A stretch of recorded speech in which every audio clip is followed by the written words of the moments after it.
I will simply say we are now beginning Esoteric Astrology Adventure number 111D in the Decanate tabulations on the clockwise wheel. Now, remembering here that I have somewhat reversed things, what I have done is I've written in green concerning the clockwise wheel, and now I'm going to be writing in blue concerning the counterclockwise wheel. And I've sort of reversed an earlier position that I took as I thought about it more deeply, you know. At first I followed DK when he said that the Moon, Venus, Mercury, and Saturn are the rulers, but the order in which they should be placed, I think, is Saturn, first decanate, Mercury, second decanate, and Moon, Venus, third decanate. Moon on the clockwise wheel and Venus on the counterclockwise wheel, even though that does not fit with the Hindu system of rulers, which also has, I think, some value. It's a very complicated area we're into here, but observation will help. Now, here in blue, I've put Saturn, Mercury, Venus, but this time we are moving in the counterclockwise direction. And we've reached the stage where you are not only an integrated personality, but you are an integrated personality which is beginning to aspire, not just the selfishly integrated personality. So there is still some Venus in this, but we're under Vulcan to an extent, which is the esoteric ruler, which is under Vulcan, which is the esoteric ruler with soul influence. With soul influence. With soul influence. And the influence of Venus, at least in a specific sense, is slowly growing as the ruler of the solar angel. So we are integrating the personality, we are aspiring, Venus is still strong, and Vulcan is beginning to come in. Under Vulcan, which is the esoteric ruler, growing stronger. With soul influence,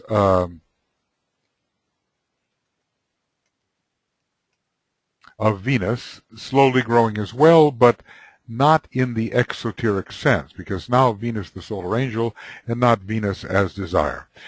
The second quality for the advancing man on page 332 of this book is not just the light of earth, but it's the light of love, aspiration and the light of love.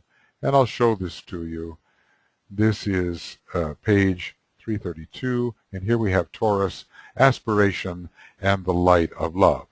Obviously, Venus really continues throughout the entire thing because Venus brings about the release of the implanted consciousness into its full soul nature, and it's rising into still higher nature. So I want to say this, and maybe say it in blue.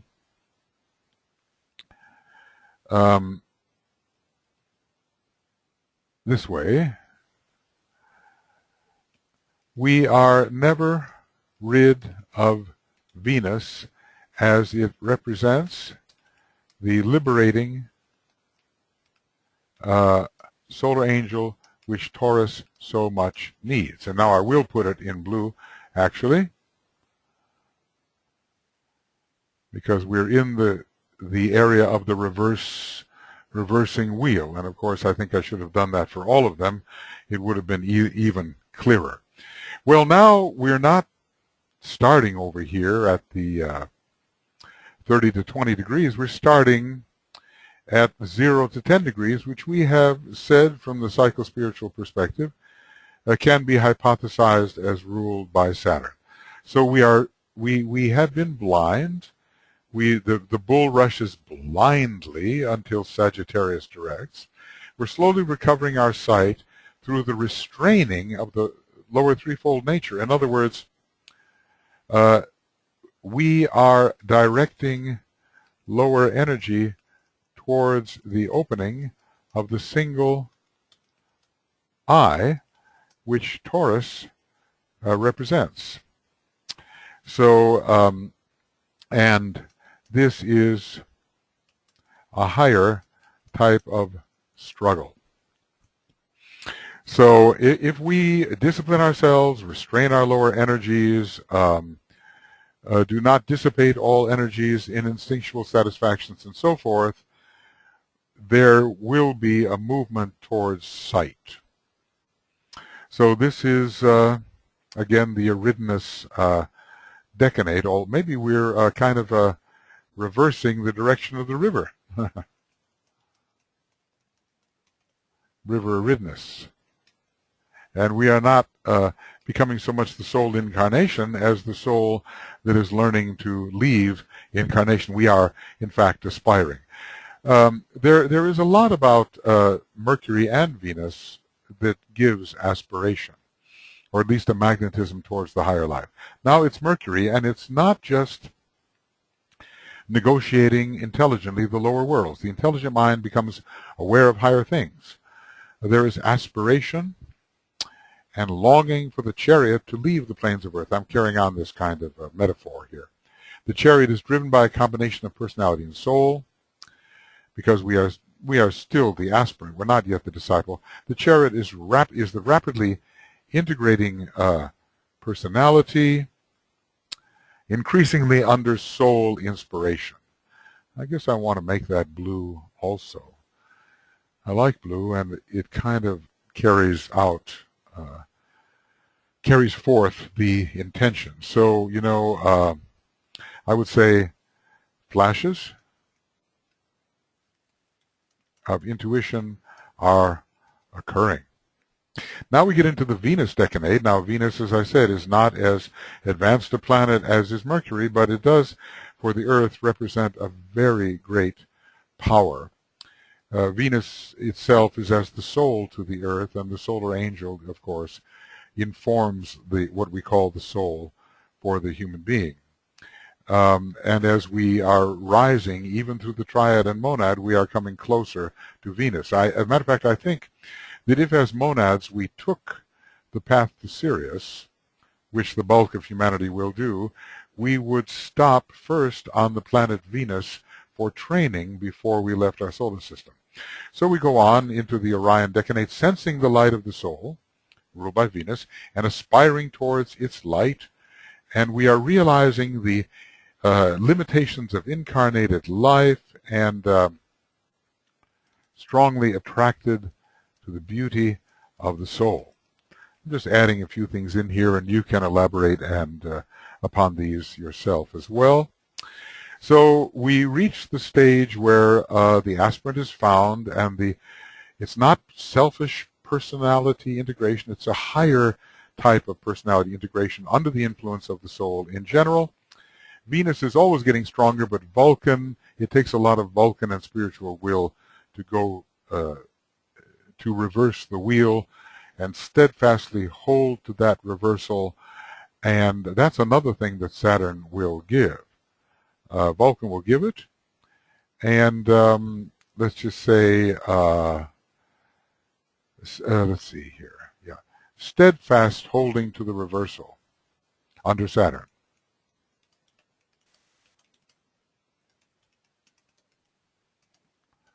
Under Saturn. Okay. Now we come to the phase where many of us are trying to live, the discipleship phase. Now we cannot really say that Venus will get weaker simply because it's the orthodox ruler, because the soul must always get stronger, and Venus will always be the best symbol for the soul, especially for the Taurean individual. But so this is the discipleship soul phase under Vulcan, with, as esoteric ruler, with soul influence of Venus becoming powerful. Well, it's under Vulcan, I should forget this with, I guess, as esoteric ruler, with soul influence of Venus becoming powerful. Not the lower desire, but the will is getting stronger and stronger, and we do know that to be a disciple, the will has really to be cultivated, the will working with the mind. We have mentally directed aspiration. Mercury is powerful there, and the growth of illumined living due to spiritual will. We're living in the light of love and sending and sensing, I guess I didn't proofread this very well in the old days, sensing the light of life, which is the third type of light. We see here on page 332, illumined living the light of life under the spiritual will. Okay, let's see, let's get that. And there we go.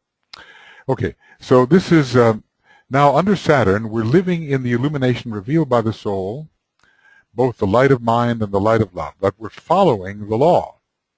We're realizing that by following the law under Saturn, entailing struggle,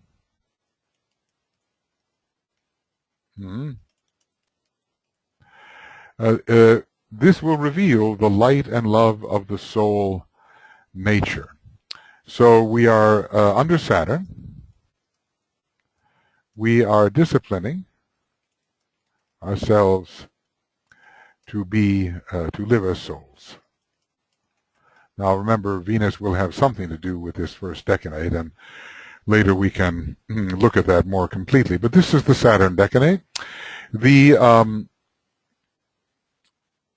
Mercury decanate here from 10 to 20, the very intelligent mind, remember how intelligent and light-filled Taurus can be, willfully, because it's driven by Vulcan, pursues the higher love and the higher light. The chariot, which is the vehicle, is driven by the soul, Krishna the soul, and travels now and then to the land of the soul, and rapidly. Let me make this again. I'd like to make that blue. Rapidly to the land of the soul, and rapidly so. The chariot is the soul-infused personality, increasingly. 3 phases of that soul infusion occurring. And occasionally the consciousness of the soul. I must have done this quickly for a class at some point, and only now, years later, I'm proofreading it and revising as I go.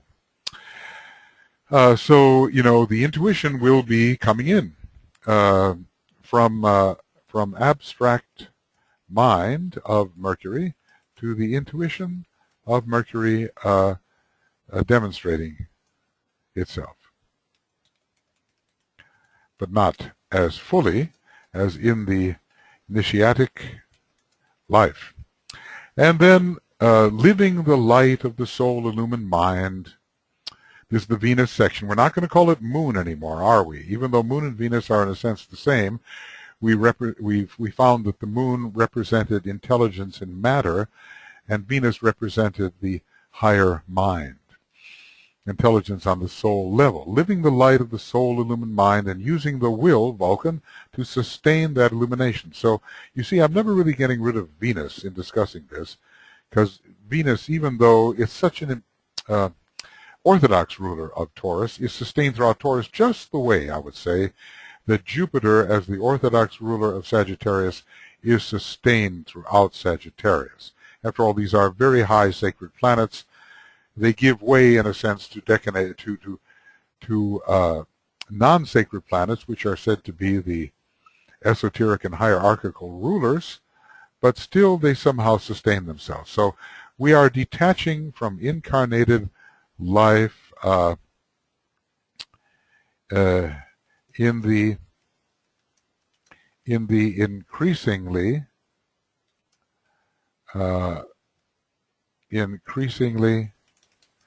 realized glory of the soul. It's not constant, it's not initiatic living yet, but it is on its way. And so there is a glory that Venus represents. And it seems to me that in the last decanate of Taurus, that glory should be demonstrated just as it is demonstrated in the last decade of Capricorn, ruled by Mercury, Vulcan, Sun together. And hence Venus would be a very fitting ruler to demonstrate that type of glory. We don't just end in struggle, we end in triumph. So Venus for man represents the triumph of the solar angel. The man becomes the angel in a lower sense. He is glorified. And if you think about the glorification that occurred at the Transfiguration, it is a Venus phenomenon. The third degree is ruled by the fifth ray and by Venus. And that glorification has to do with the beauty in the light involving the higher self or Venus. And of course the spirit gets into the act as well, with the Sun and Vulcan really being in a way veiled by Mercury in the third decade of Capricorn. Well, so that's the soul, a disciplic phase. Vulcan is making the spiritual will stronger and stronger all the time, and the Venus influence continues until the fourth initiation. We have to put that down here. In general, generically, remember that the Venus influence continues until the fourth initiation is taken, and then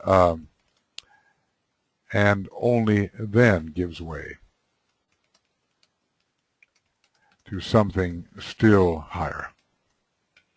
All right, now finally the initiatic phase, and let's see how we're doing here in time. Okay, the initiatic and monadic phase. Well, Vulcan again is the hierarchical ruler. So Vulcan as the hierarchical ruler, with soul influence of Venus arriving at fulfillment or fulfilled.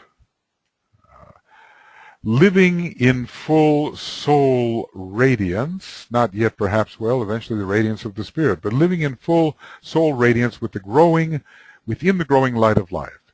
Will is applied to achieve illumination. So it's the illumination not only of the soul, but intensified by the presence of spirit, conveying the light of life. This is a high phase, and you know, when you look at someone like the Buddha, well, of course, he had this totally. The greatest demonstration of it, he was the monad, he was a sixth degree initiate at the time of his illumination. It's not the same illumination as we take.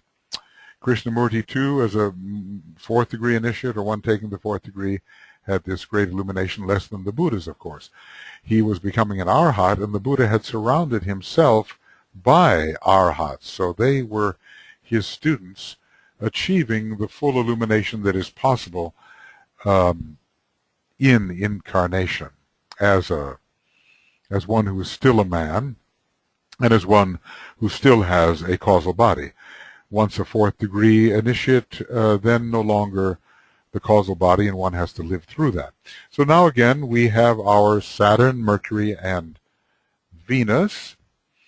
Not Saturn, Mercury, and the Moon. We're just using the Moon on the clockwise wheel, and I want to change the color here.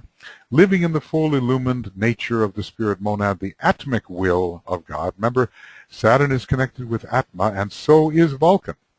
We have decided. Spiritual will comes from the atmic plane, maybe even more authentically from the logoic plane, but certainly from the atmic plane as the first expression of the monad on the still higher plane, the monadic plane. So spiritual will is both Vulcanian and Saturnian, and we're in the Saturn decade here. The atmic will of God stands revealed, and I would say increasingly as the initiate becomes higher, well, becomes more elevated. Now we're in the Mercury phase, and the intuitive mind is illumined now by the spirit monad, or by the triad monad. First by the triad in the initiatic phase, and then by the monad in the high initiatic phase. The chariot is directed by the spirit and is driven above the three lower worlds. It rides in the air, the triadal streams liberated. I like this somehow. The spirit soul consciousness is the driver, and I want to add here, if I can, the chariot at a certain point may even be the Maya Virupa, meaning that if we're talking about a high enough initiate, we are past the fourth initiation, when the monad really prevails, and the chariot is not the chariot we began with at all, but the Maya Virupic chariot. Finally, under Venus, living in the light of the monad and willfully, that's Vulcan, sustaining the presence of that light. So detached from incarnated life, yes, and let's put it like this, living in glory. And intensifying glory as the initiations proceed. So Vulcan, of course, is there. The spiritual will is very, very strong, but the spiritual will sustains the glorification. The glorification is under Venus. I mean, Venus is a planet of beauteous glory, and Vulcan is a planet of intense glory. So Venus, B-A-U-T-E, beauteous glory, and Vulcan, intense glory. And of course, Vulcan is also artistic in that sense, so there may be a kind of spirit beauty involved there. Venus is rarely associated with the spirit per se, usually with the soul, and perhaps to a degree with the triad, as it is a very Buddhic planet. Vulcan is more associated with the spirit, and the most intense form of glory involves the glory of the soul and also the glory of the spirit simultaneously. And we are heading for the full illumination. Now, you know, not all of this is just beautifully and sequentially laid out. I suppose by studying here what I have put down, one can piece it together even more fully than I've been able to do. But I think we can see how we move in the clockwise direction towards the first decanate from the moon, not moon Venus so much, except as Venus is a submerged consciousness, which is lunar in nature. So we move from the moon to intelligence via Mercury and to struggle in Saturn, where we're struggling to detach and are experiencing karmic limitations.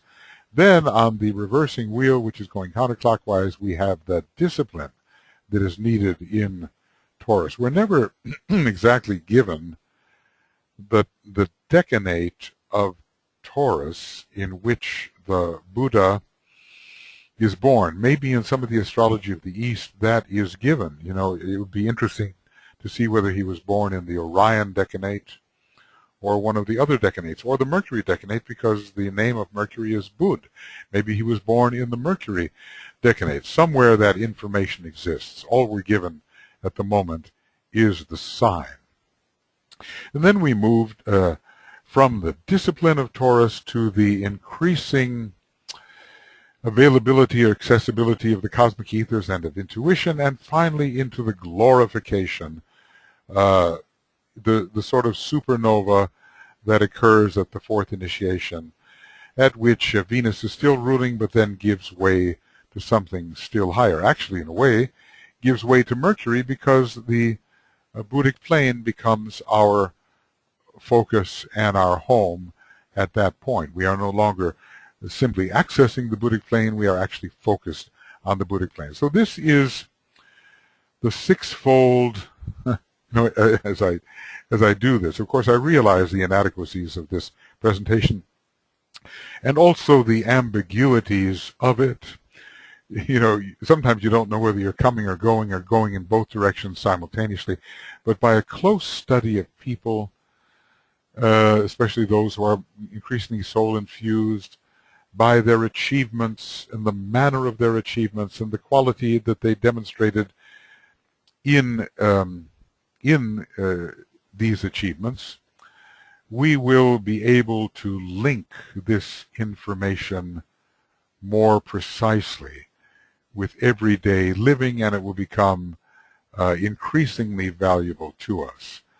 So here I've given you hints. I've consulted with my friends and colleagues over the years, Nicholas Nilan, Stephen Pugh, Philip Lindsay, David Keston, other fine astrologers who know in various ways a lot more about astrology than I do.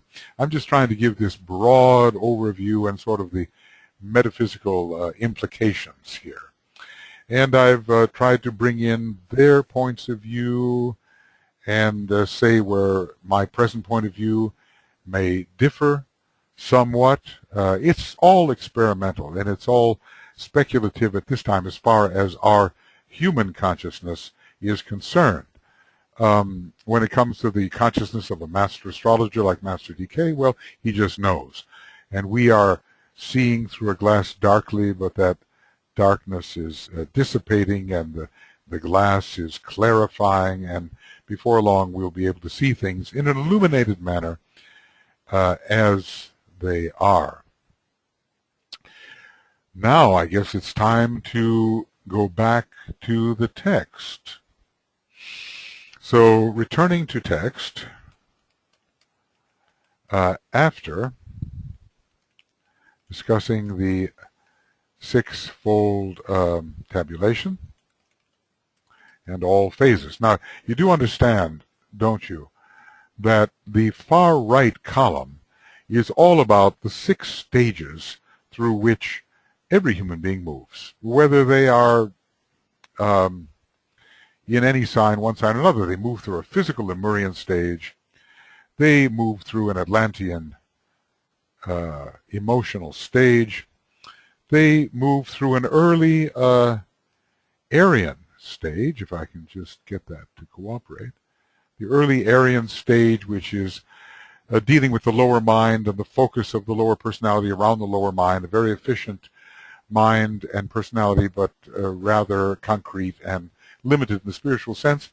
And then moving through what I would call the higher Aryan stage, where aspiration takes over and the personality is increasingly integrating and integrated under aspiration for soul life. And we're still in the Aryan stage when we deal with discipleship and the soul, but perhaps we're moving a bit more into the stage which will be with us when we enter the 6th root race. Certainly in the 6th sub-race of the 5th root race, we're cultivating the abstract mind, which every disciple has to do, and eventually in the 6th root race itself, we cultivate the intuition.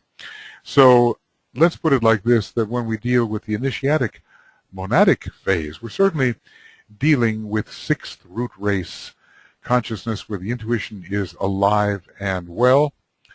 I don't think we're really moving into in any of these, into the 7th round, so to speak, but maybe the spiritual will be demonstrated in its completeness in the 7th round, and then people who have that spiritual will active and are working on the Aspirant plane will be called 7th rounders, perhaps. Right now, the Master is a 5th rounder, and the Chohan is the 6th rounder, and those who have logoic consciousness are considered 7th rounders, and the Christ and the Buddha are learning to be that. So the Aryan race is correlating pretty much with mastership, the 6th root race with Chohanship, and the 7th root race with the 7th round and a higher type of Chohanship. So these last several phases, everybody passes through them, but pretty much we're going to stop at the 4th initiation and not talk about being a master. This initiatic monadic stage will, for practical purposes, stop at the fourth initiation. Although naturally it does continue, and to be a full monad you have to be a 6th degree initiate. Now meanwhile, every one of the signs has its method. Actually what I should do here, I should just say third decanate, I should call this Moon. Moon, more than Venus.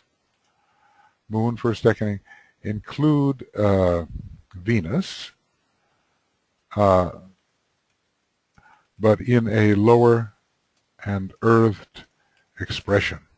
Okay. So it doesn't make a difference what sign we're talking about.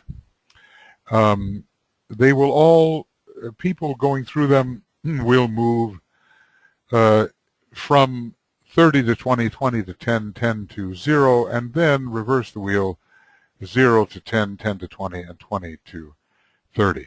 Now, I have often stressed the fact that an initiate can be born in any decanate, a disciple can be born in any decanate, an aspirant can be born in any decanate, and unevolved man can be born in any decanate too.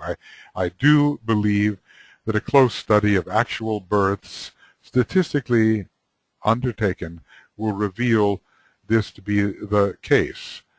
But the decanates do have kind of a resonance with different stages of human development. So that in a way, the first decanate on the clockwise wheel resonates to Lemuria and physicality. The second decanate on the clockwise wheel relates to Atlantis and emotionality.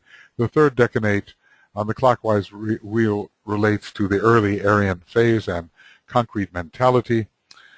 The first decanate on the counterclockwise wheel, or the reverse wheel, relates to a higher Aryan phase, and the abstract mind starts to come in. The second decanate on the reversed wheel will relate to the disciplic stage, and the intuition begins to be cultivated, and some of the kind of a harbinger of the sixth root race starts to come in.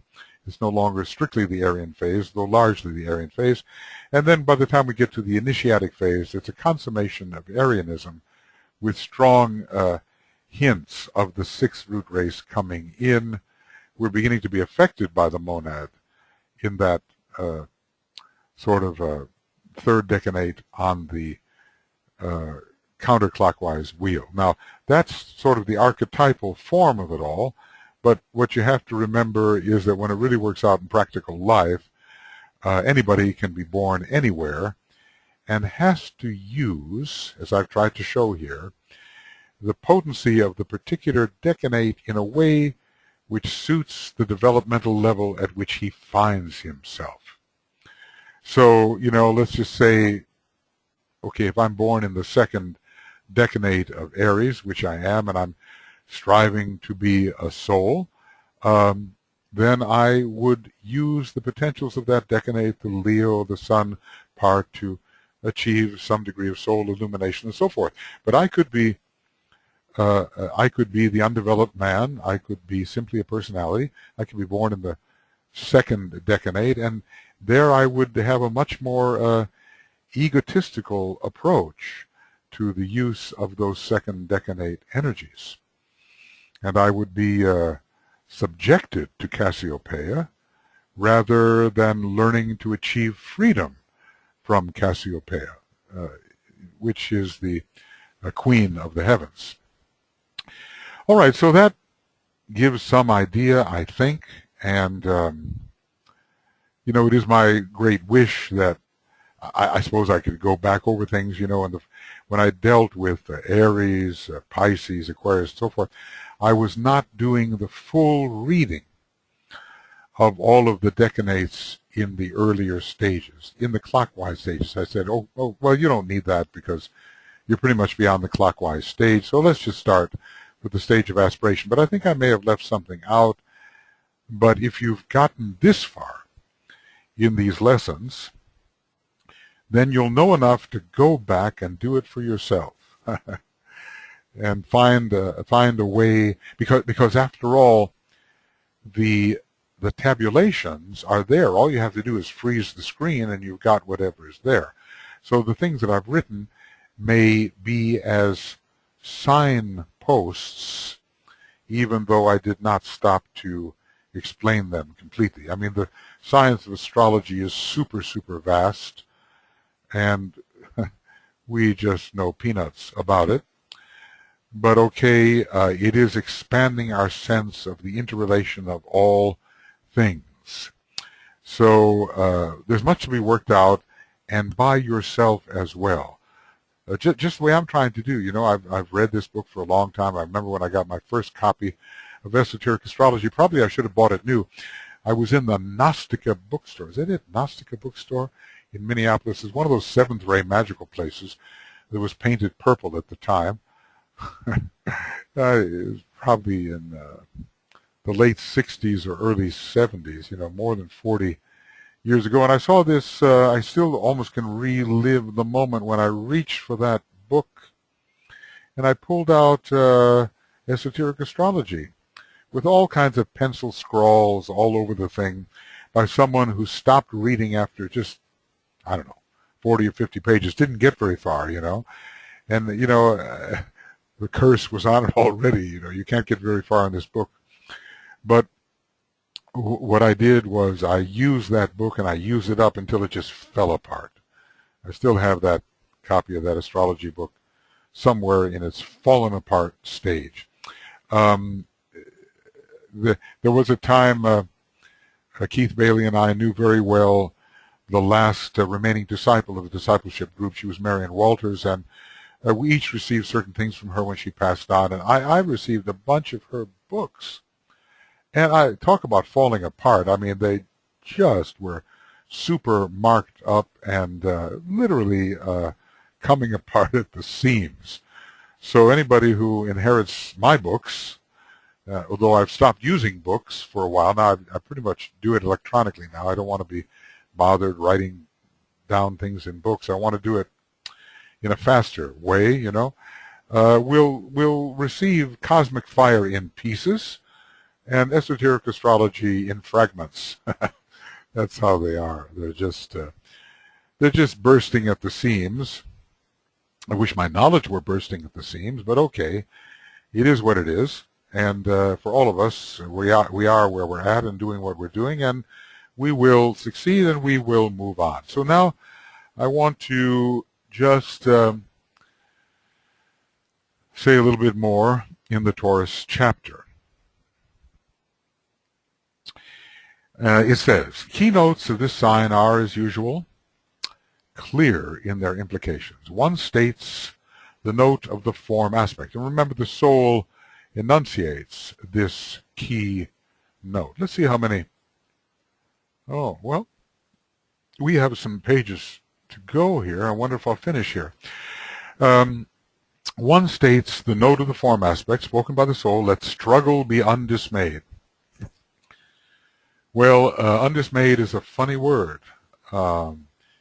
If you are dismayed, you are confused, you are thrown into a condition where you don't know, you're shocked, you don't know why something has happened.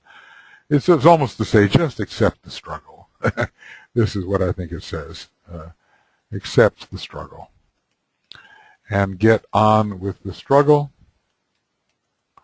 because it will not stop any time soon. The word of the form is to take, grasp, and go courageously after that which is desired, because in doing that we begin to put the world back together, don't we?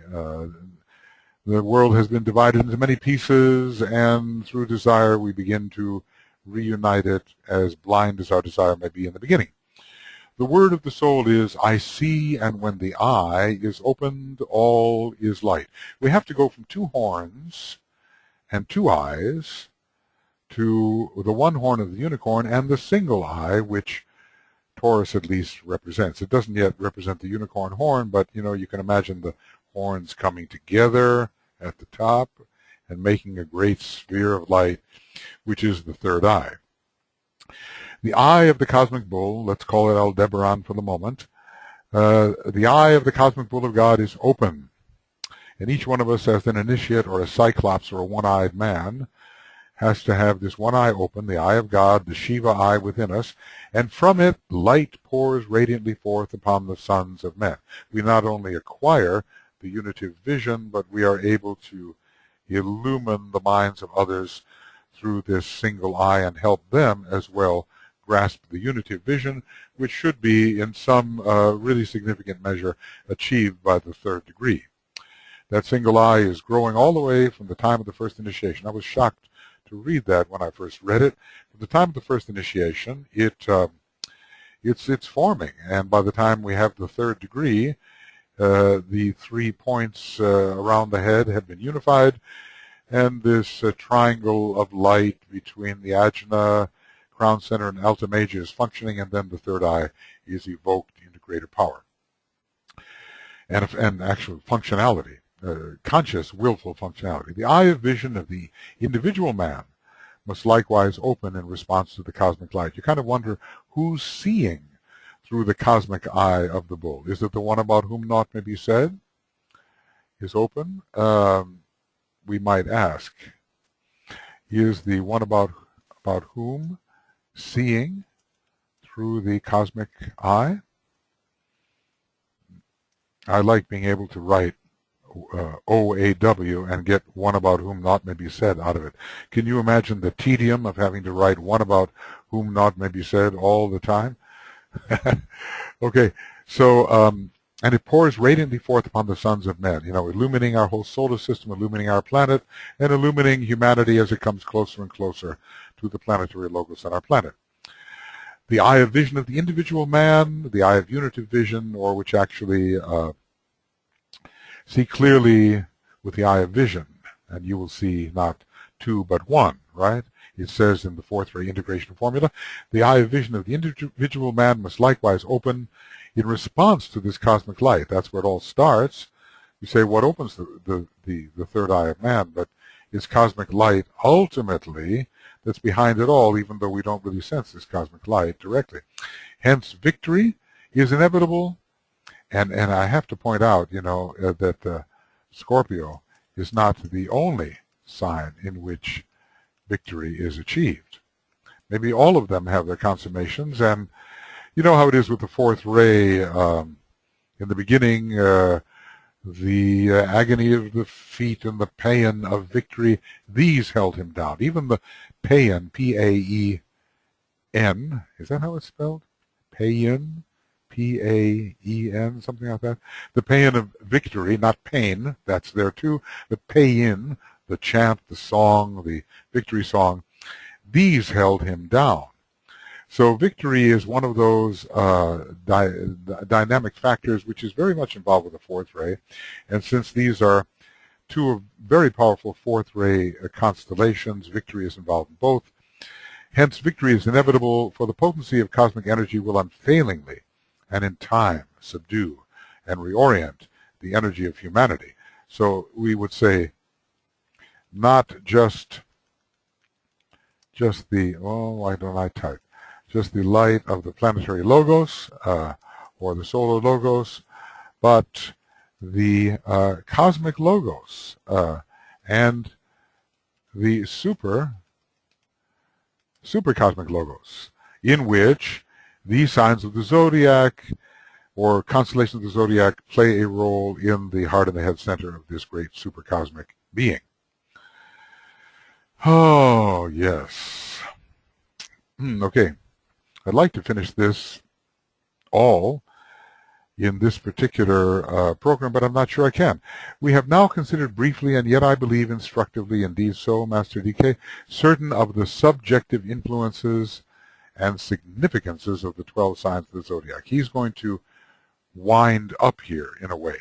We have touched upon their mutual interrelation and their planetary interplay, that is, how they relate to each other and how they relate to the various planets, and have sought to portray the reactions of humanity to these multiple energies and forces. Remember, when we're dealing with multiplicity, we're especially dealing with the third ray and all the many, many energy threads, and the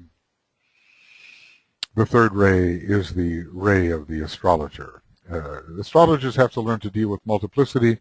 Those who deal with the rays alone, more on the second ray line, have not such a variation to confront. These forces pouring out from the cosmic sources find their way into our solar system, being attracted thereto through analogous quality, or under the law of contradictions or the law of contraries, find their way to certain planets. This is interesting. The similarity of vibration on a lower level in a solar system may attract the great constellational forces, but under the law of contradictions, and what would, or the law of contraries, how would we voice that in an easier way? We might say this way: opposites attract. Might we say that?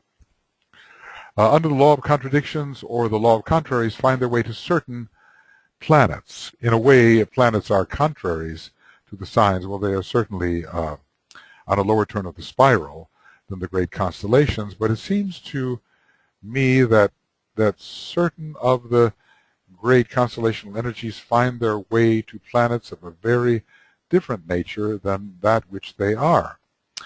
Thus they affect the conditions, affect and condition units of life upon each of these receiving planets. Well, certainly the polarity is different.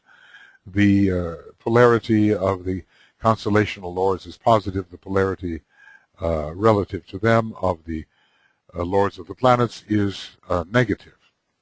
And so they are the attracting agencies. We see man incited, that's a Taurean word, to progress by the nature of the forces of divine attraction, and have noted the differing divine qualities which this play of energies evokes in humanity. So it's not just imposition.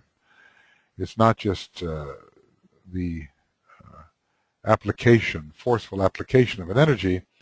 Energies are invited. Harmonious energies, energies are calling forth and magnetizing energies which are harmonious or more identical with their own nature, but as well opposites attract.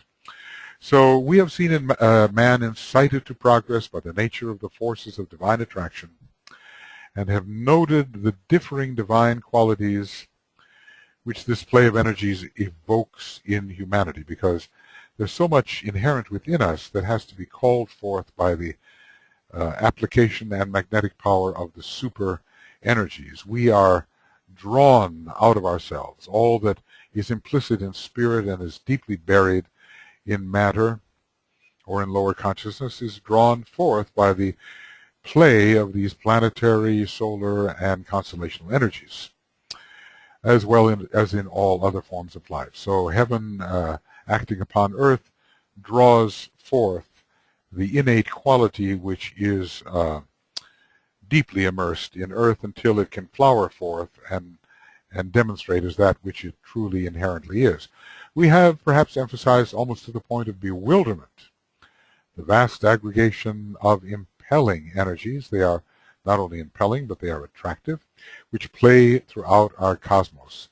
The quality of impulsion has to do with the first ray, and the quality of attraction with the second. So, yes, at first, bewildering. And how many years have we read this book? Well, I've been reading it 40-some years with a crescendo, I hope, of understanding, I hope. And, just touching the surface. So there's this vast aggregation of so many energies not even mentioned, and the interplay not mentioned, so many triangles, and only a few selected for discussion, and yet they are all effective. It's getting dark here in Finland, and or at least rain is coming, and I see that I'm looking a bit like a floating head in the darkness. But okay, wait a second. Hold on. Okay, maybe that's a little better. No more the floating head in the darkness. We have perhaps emphasized almost to the point of bewilderment. Well, I wouldn't say almost. I'd say at first to the point of bewilderment, and then hopefully clarifying the vast aggregation of impelling energies which play throughout our cosmos. And it's pretty much our local cosmos, because we're not talking about galaxies beyond our own in any specific way. Individual man may well be stunned by a sense of his helplessness and his unique futility.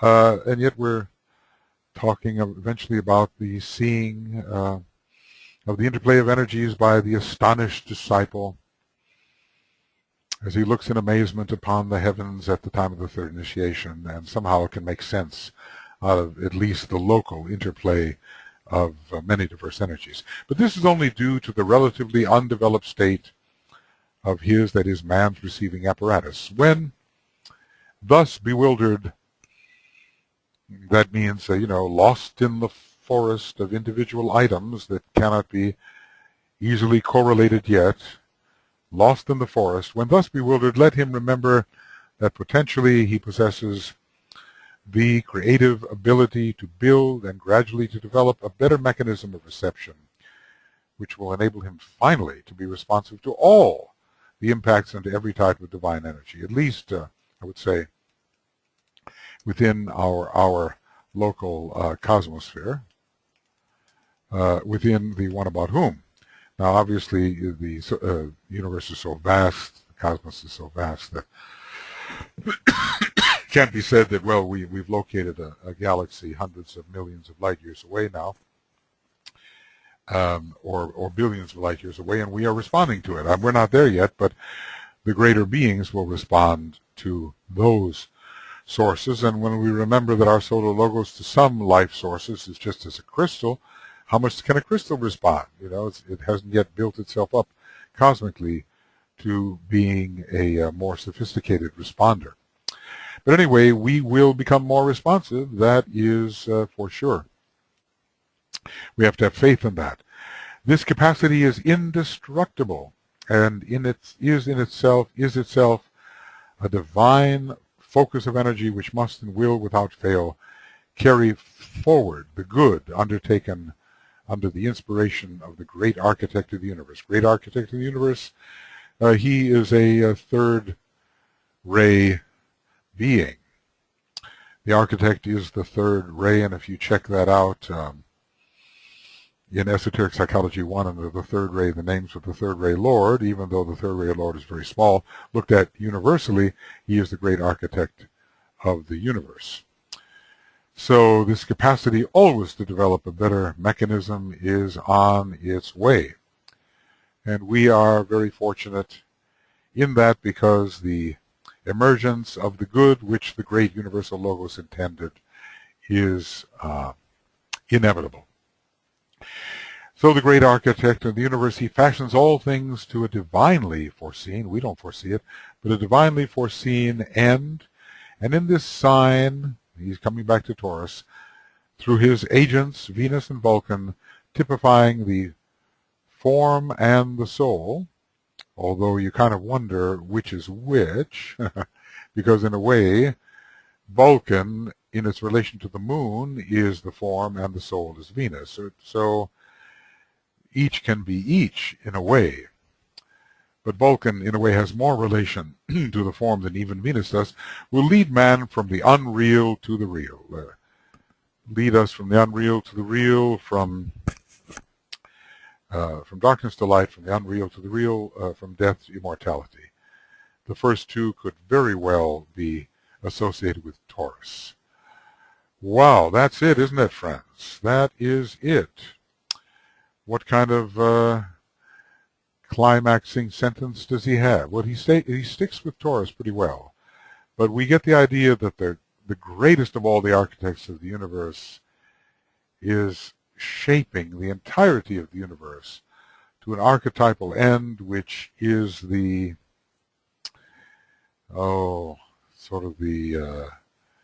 very purpose for which the universal logos emerged from the ultimate one about whom naught may be said, which is the absoluteness. And here on a very low level we have some reflections of that emergence. Each one of us is going to be the embodiment of that which our own great architect envisioned and fashioned, and so it will be for the planet and the solar logos and the constellations and the arms of the galaxy and the family of galaxies and all. They will all be fashioned into the form which they are intended to take. I guess every universe has its own algorithm, its own secret code for what exactly is to unfold, and this is inherent in the mind or the consciousness of the emergent universal logos. And how he does it is the drama, is the dance, is the game, is the play. How he does it, because I don't think the path to doing it is laid out because of the principle of free will. So it's not all rigidly determined. Much is apparently learned along the way of this universal unfoldment, and yet you can wonder whether anything is learned after all, as perhaps the infinity of infinities has done, is and has done all, even that which is apparently undone. Can there be anything it is not, and can there be any path taken that it has not taken and is not? Sometimes I think no, that any possible action as any universe or within any universe has already been completely fulfilled forever in that absoluteness, the infinite deity, whichever is exactly what it is. So, it leads us beyond what the mind of a human being can fathom, and as I've thought, even beyond what the mind of a great logos can fathom, and even beyond what the mind of the universal logos can fathom, as is any definite quantity, and what I call an ultimate negligibility, the ultimate infinitesimal when compared with absoluteness. I know I spin off here onto the third ray, and I try to solve some of the universal problems with some philosophical mathematics, and sometimes think I'm getting somewhere, but not always. Well, anyway, I'm glad to reach this point. This is the end of Esoteric Astrology Adventure number 111. Kind of interesting to finish the first half, D, and page 404, and beginning Esoteric Astrology Adventure number 112, A, page 404, and it's really entering the science of triangles and the whole second part of the book. We have done more than one half of the book, and even if I should not be able to do any more of this book, which I trust will not be the case, then at least the introduction and the signs of the zodiac have been commented upon according to my present level of ignorance. I'm sure if I went back and looked closely at what I had said in various places, I would be pulling my hair out and say, oh, why did I say that? And why was I not more clear or perceptive or correlational in certain places? But time marches on, and I hope this has been of use to you. And I hope that what is going to be done next will also be of use to you, and we'll get this out to you as soon as possible. There must be 150 programs here. I know it says 111, but some of them are multiple and so forth. Plenty to listen to, plenty to think about, and to advance in your own way, your own knowledge of esoteric astrology, and help it be your guide in the ageless wisdom. And speaking of that, I'd just like to close this program, which is the final in this part of the book, with the great invocation, the point of light within, which from a practical perspective is our most powerful instrument in seeing to the coming of the reappearance of the Christ in his own good time, but at least preparing the way for him. Our most powerful instrument And after all, it's great to speculate about the cosmos and all the things that the energies can do and will do, but when it comes to what's happening here on the earth, it's the externalization of the hierarchy and the reappearance of the Christ, which are our next movements of moment and will guarantee the progress of humanity and of the planet, and therefore the most essential.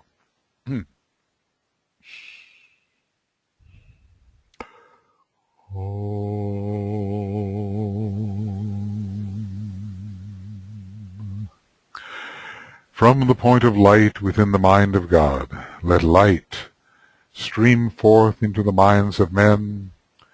Let light descend on earth. From the point of love within the heart of God, let love stream forth into the hearts of men. May Christ return to earth. From the center where the will of God is known, let purpose guide the little wills of men, the purpose which the masters know and serve. From the center which we call the race of men, let the plan of love and light work out, and may it seal the door where evil dwells.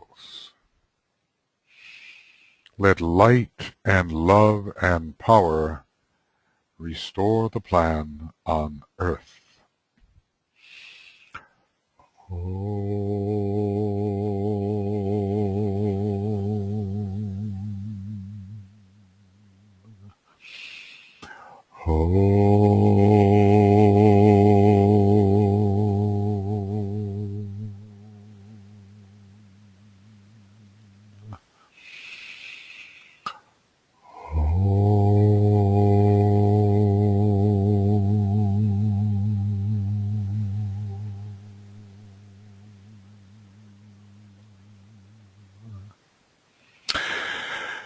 Okay, friends, on to Esoteric Astrology Adventure 112 and entering the science of triangles, the discussion of which looks like it's going to go on for 96 pages. So we end at 404, but begin at 4, well, I don't know. We'll have to see here where we begin. Let's go to 404 in Esoteric Astrology and just see where actually we do begin, because some of the pages may have been taken up with other things. Well, we are on 404, and then for some reason we're beginning on 407, and that's because in the actual printed version of the book,